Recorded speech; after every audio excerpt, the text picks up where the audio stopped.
Welcome back, everybody. Max Tim with Scott Marcus, and we are the Fantastic Story Society. As usual, we are releasing a fun episode called the Fantastic Short Story Society, and we're going to be reviewing and watching together a trailer of an upcoming movie that we think is going to be either terrible or great. Yeah, I don't know. I know very little about this movie. I believe it's kind of a cursed object story. I'll read the basic log line here. A woman returns to her childhood home to discover that the imaginary friend she left behind is very real and unhappy that she abandoned him. Interesting. Well, boy, I mean, I can go down the rabbit hole with coming up with paranormal theory right away, because there's ideas that we can create a haunting, you can manifest. And this is something that's been across centuries, and different cultures have this belief that if there's enough thought put into something, that's why, you know, one of the names for it is a thought form, where we can actually manifest something into being. Why is there a teddy bear in the poster? Like I was thinking it was going to be the teddy bear itself was possessed. A good question. I don't know. It's a great poster. I like the poster. Yeah. I don't know. Maybe we'll find out in the trailer, but this is produced by Blumhouse. Jason Blum is one of the primary producers, directed by Jeff Wadlow. It's kind of funny because this Wadlow guy, he directed Truth or Dare, but then he also directed True Memoirs of an International Assassin with Kevin James. So it's kind of a comedy adventure. And then he also directed Kick-Ass 2, then he was a consulting producer on the TV series Bates Motel. So it's interesting how he's bouncing back and forth in the comedy and scary horror world. But yeah, I love maybe that. That's kind of part of the fun. You know, I don't know. Yeah, you're bringing different skill sets to any production that you're on at that point. Once you have a diverse filmography, you've accomplished all of these different things. Oh, and he even was executive producer on the reboot of the Are You Afraid of the Dark series. Nice. They did on Netflix, right? Yeah.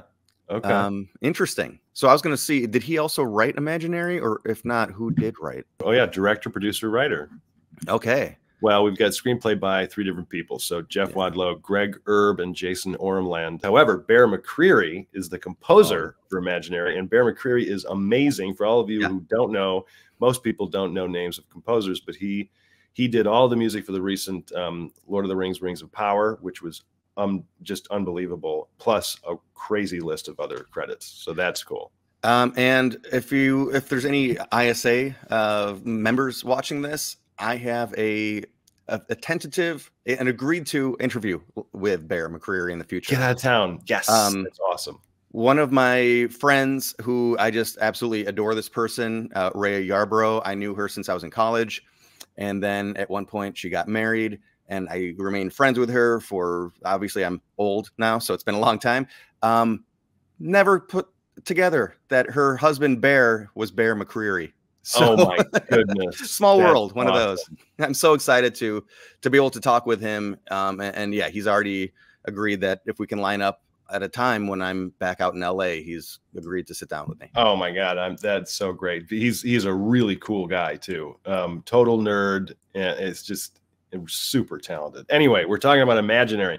So why don't we just, without further ado, let's bring up the trailer. Here we go. Let's watch this and see what this is all about. Hey kids, do you want a friend who will never leave your side? It's already so creepy. Introducing Chauncey the Bear. He'll never leave you. Never, ever. It's nice to see you again, Alice. Jessica told me you've been spending time with a new friend. He doesn't want me to talk to you. Chauncey? My favorite thing is his eyes. I can see anything I can imagine in them.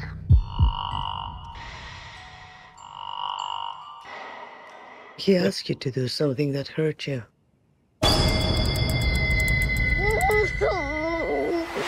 I think so. Every culture has a name for it. We call them imaginary friends. Just because you stop believing in them doesn't mean they're gone. And they're angry that you left. Go!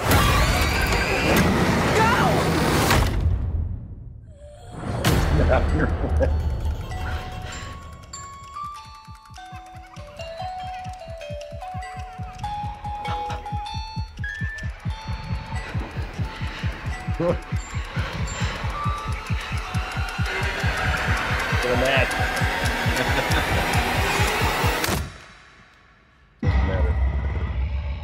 my God, it's a real bear.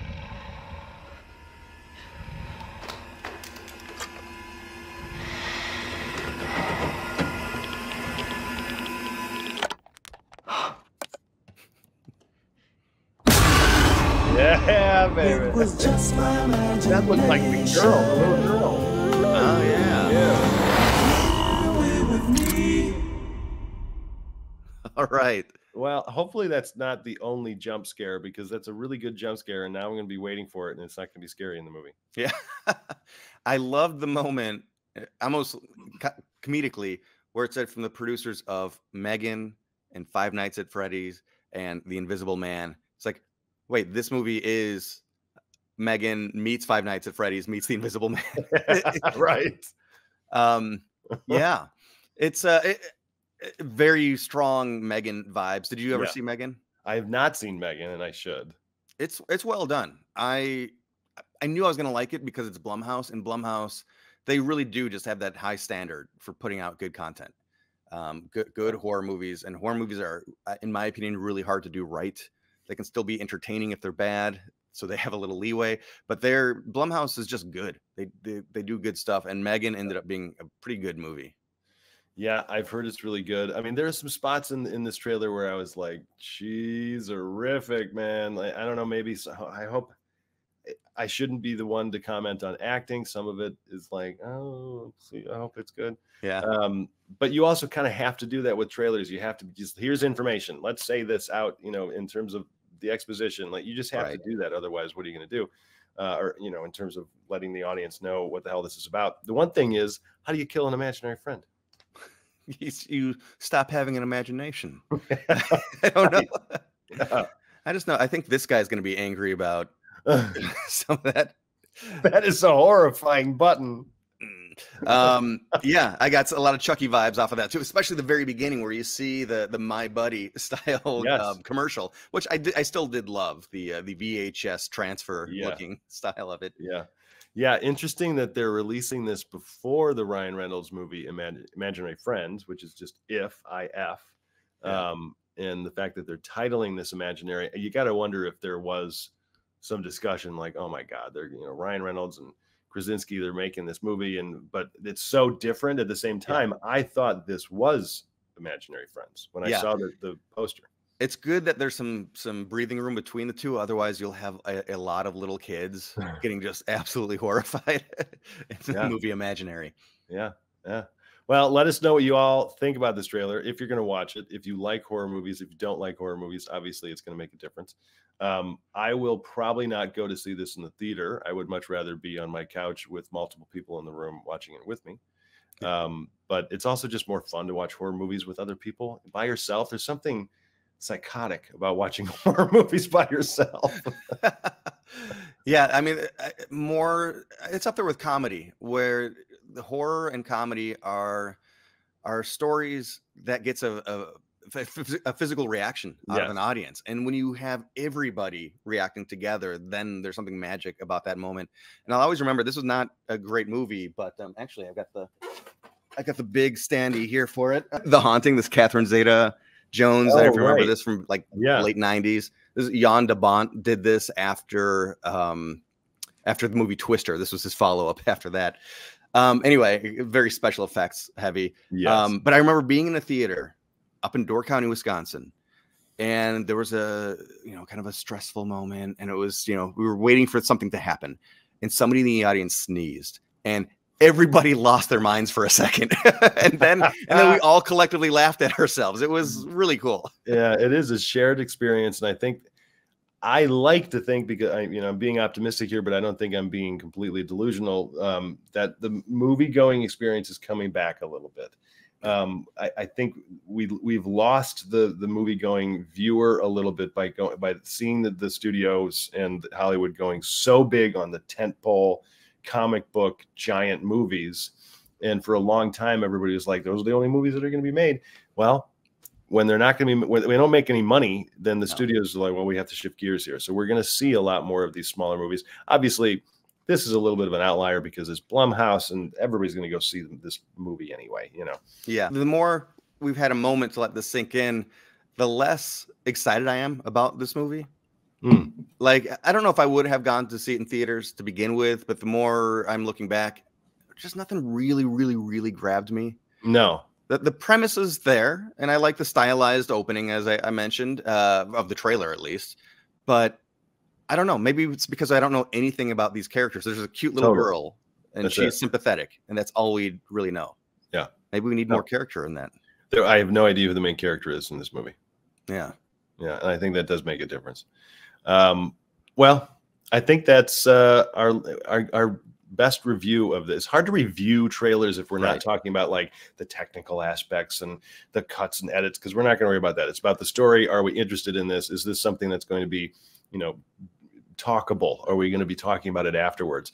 And it's interesting that they did say in the trailer, Scott, a little bit of what you mentioned early on, this idea of, you know, other cultures believe certain things. And, yeah. So we'll see what they do with it, but they should have had Dan Aykroyd involved. Just always. That's all you need. I think rather than going to see this movie or like planning to see this movie, I'd rather just, you know, rewatch A Child's Play. They did Annabelle so well. I think I probably missed. They've done so many sequels of those. I think I probably have missed one. I'd rather catch up on an Annabelle movie if we're talking about, you know, cursed objects, cursed dolls, that kind of a thing. Right. We'll see how this movie does. It's interesting that they're releasing in March, because then what does that mean Blumhouse is doing in terms of releasing what's their summer movie, what's their Halloween movie? I don't know, but if you know, put something in the old comments. That's it, everybody. Thank you for watching. This is the Fantastic Short Story Society. If you have any suggestions, if you want us to review or talk about any upcoming movies, put it in the comment section. But in the meantime, there are stories everywhere. And as we always say, let us know if you have one, and you might just be inducted into the Fantastic Story Society next. We'll see you soon.